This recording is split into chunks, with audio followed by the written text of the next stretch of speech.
Warahmatullahi wabarakatuh. Oke, berjumpa kembali dalam video pembelajaran matematika. Untuk kesempatan kali ini, materi yang akan kita bahas berkaitan dengan pohon dan pohon rentang, ya. Oke, jadi ada dua materi yang akan kita bahas, pohon, kemudian pohon rentang. Semuanya ini masih berkaitan dengan materi graf. Langsung saja untuk materi yang pertama, yaitu pohon. Kita awali dari pengertiannya. Misalkan G adalah suatu graf sederhana. Jadi di sini G-nya adalah suatu graf sederhana. Teman-teman harus ingat, graf sederhana artinya adalah graf yang tidak memiliki garis paralel maupun loop. Ya, itu adalah graf sederhana, ya. Kemudian kita lanjutkan, G disebut pohon, ya, bila dan hanya bila G tidak memuat sirkuit, ya, tidak memuat sirkuit dan G harus terhubung. Jadi kalau kita teliti, graf dikatakan pohon harus memenuhi syarat yang pertama, yaitu tidak memuat sirkuit. Kemudian syarat yang kedua, graf tersebut harus terhubung, ya. Terhubung di sini saya ingatkan lagi, bukan harus ada garis yang menghubungkan secara langsung dua titik tersebut, tetapi harus terdapat walk di sini, ya. Oke, kita lanjutkan. Berikutnya, G disebut hutan atau forest bila dan hanya bila G tidak memuat sirkuit, ya. Jadi hanya satu syaratnya, G-nya tidak memuat sirkuit, ya. Oke, ini adalah materi penjelasan yang berkaitan dengan pohon dan hutan. Untuk lebih memahami lagi, kita akan beralih ke contoh. Contoh pohon ataupun hutan. Di sini ada suatu pertanyaan, tentukan mana di antara graf pada gambar di bawah ini yang merupakan pohon atau hutan. Nah, ini adalah gambar graf yang pertama. Oke, kita cek dulu untuk gambar yang pertama. Kita akan mengecek apakah graf ini memuat sirkuit atau tidak. Ternyata di sini graf pertama tidak memuat sirkuit, ya, artinya memenuhi syarat yang pertama.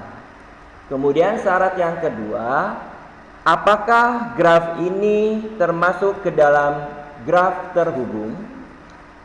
Kalau kita amati, ternyata di sini untuk semua titiknya terdapat walk. Jadi dapat kita simpulkan graf ini termasuk graf terhubung karena memenuhi dua syarat.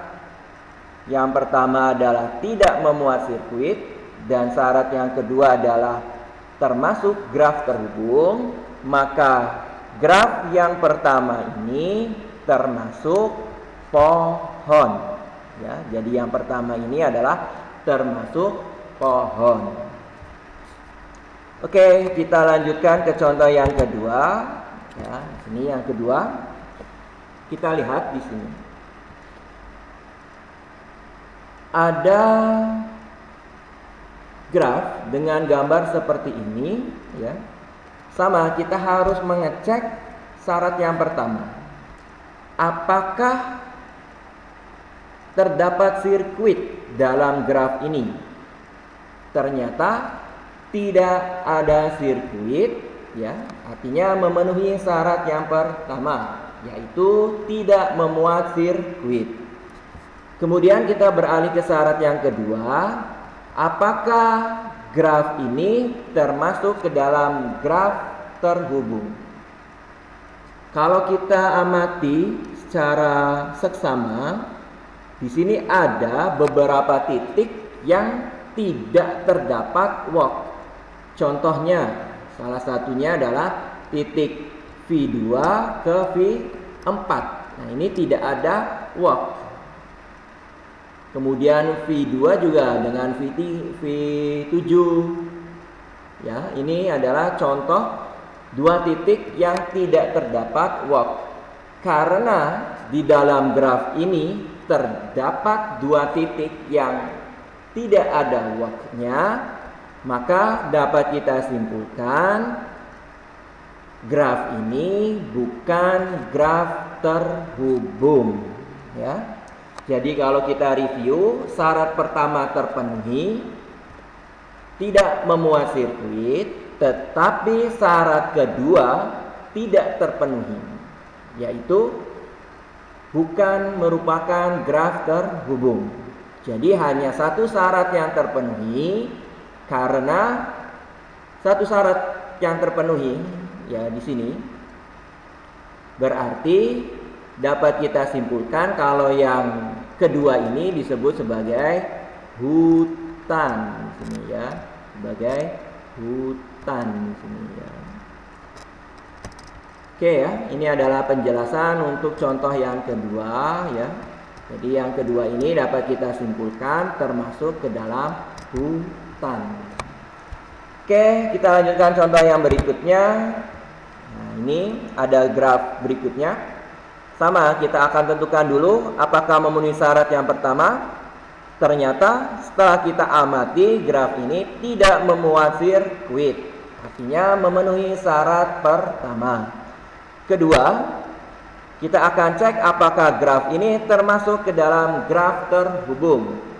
Setelah kita cermati, ternyata di sini semua titiknya terdapat walk, sehingga dapat kita simpulkan graf ini termasuk graf terhubung karena memenuhi semua syarat, ya, dari pohon, maka dapat kita simpulkan graf ini termasuk pohon, ya. Kemudian yang terakhir di sini kita lihat, ya, graf ini kita akan cek syarat yang pertama, apakah memuat sirkuit atau tidak. Ternyata di sini ada sirkuit. Contohnya V3, V4, V5, V3. Artinya titik awal akan kembali lagi ke titik akhir di sini. Artinya titik awal sama dengan titik akhir, ya. Jadi dapat disimpulkan untuk graf ini terdapat sirkuit. Karena terdapat sirkuit berarti tidak memenuhi syarat yang pertama, ya. Kemudian kita kaitkan dengan hutan, ya, karena hutan juga syaratnya sama. Yang pertama itu adalah tidak memuat sirkuit. Ternyata graf ini memuat sirkuit, ya, berarti bukan termasuk hutan, ya, bukan juga termasuk pohon. Ini hanya graf saja di sini, ya. Oke, ini adalah contoh yang berkaitan dengan pohon dan hutan. Dari penjelasan ini dapat kita ambil suatu kesimpulan, ya, dapat disimpulkan karena dilihat dari syaratnya yang lebih berat syaratnya itu adalah pohon karena terdapat dua syarat di sini, sedangkan hutan itu hanya ada satu syarat. Maka dapat kita simpulkan di sini pohon itu jelas merupakan hutan, ya. Tetapi sebaliknya hutan belum tentu pohon. Ini adalah kesimpulan yang dapat kita ungkapkan di sini, ya. Oke, ini adalah penjelasan yang berkaitan dengan pohon dan hutan, ya. Kita akan lanjutkan ke pembahasan yang berikutnya berkaitan dengan pohon rentang. Kita awali dari pengertiannya. Pohon rentang suatu graf terhubung G adalah subgraf G yang merupakan pohon dan memuat semua titik dalam G. Oke, ini adalah pengertian yang berkaitan dengan pohon rentang.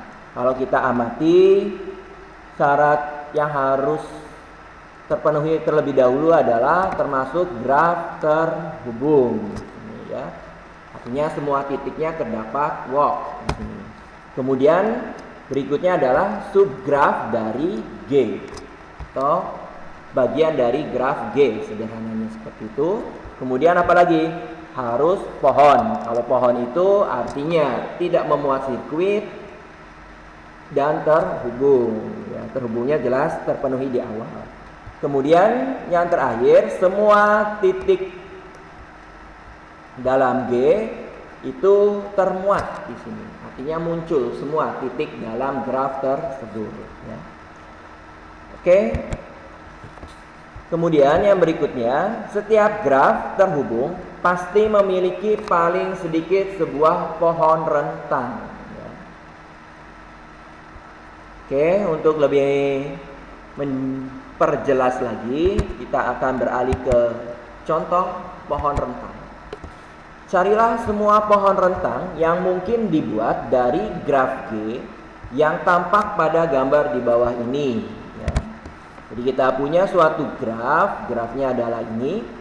Kita diminta untuk menentukan semua pohon rentang yang mungkin dari graf ini. Oke, penyelesaiannya ya berarti kita sesuaikan lagi dengan pengertiannya. Yang pertama adalah harus graf terhubung. Kita cermati di sini jelas graf ini termasuk ke dalam graf terhubung. Alasannya karena semua titiknya memiliki walk ya, yang menghubungkan satu sama lain. Oke, berarti terpenuhi. Tinggal kita akan cari pohon rentang ya dari graf ini. Kita gambarkan lagi grafnya. Di sini bukan termasuk pohon rentang ataupun pohon ya, bukan termasuk pohon. Kenapa? Karena di sini terdapat sirkuit. Ya, berarti di sini jelas bukan pohon rentang karena syarat awalnya tidak terpenuhi, harus pohon.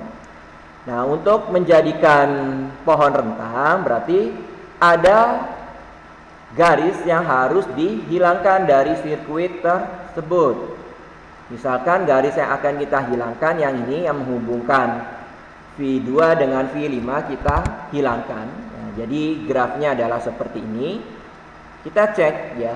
Ini termasuk subgraf dari graf ini ya. Jadi terpenuhi. Kemudian termasuk pohon ya. Kemudian semua titiknya termuat ya, artinya muncul di sini. Jadi dapat disimpulkan graf ini termasuk pohon rentang untuk graf ini ya.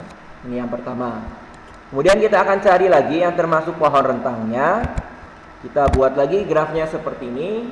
Tinggal kita akan hilangkan garis ya supaya tidak termuat sirkuit. Kalau tadi adalah garis yang menghubungkan V2 dengan V5, sekarang yang akan kita hilangkan misalkan garis yang menghubungkan V1 dengan V2 kita hilangkan.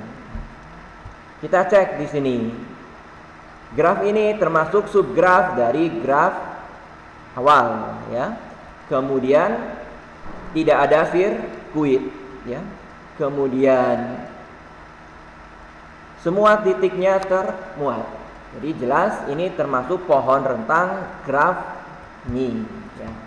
Kita cari lagi di sini ya. Karena yang diminta adalah semua pohon rentang yang mungkin. Oke. Ini graf awalnya, tinggal kita akan hilangkan garisnya. Kita akan hilangkan garisnya, misalkan garis yang menghubungkan V4 dengan V5, kita akan hilangkan. Nah, jadi bentuknya adalah seperti ini. Tinggal kita cek apakah graf ini termasuk subgraf dari graf awal. Ya, jelas subgraf. Kemudian terdapat sirkuit atau tidak? Tidak terdapat sirkuit. Kemudian semua titiknya muncul, jelas semua titiknya muncul. Berarti dapat kita simpulkan graf ini termasuk pohon rentang graf ini. Cari lagi ya, misalkan yang akan kita hilangkan adalah garis yang menghubungkan V1 dengan V4, kita akan hilangkan supaya tidak termuat sirkuit. Diperoleh graf seperti ini, tinggal kita cek apakah subgraf dari graf awal. Betul, ini adalah subgraf dari graf awal.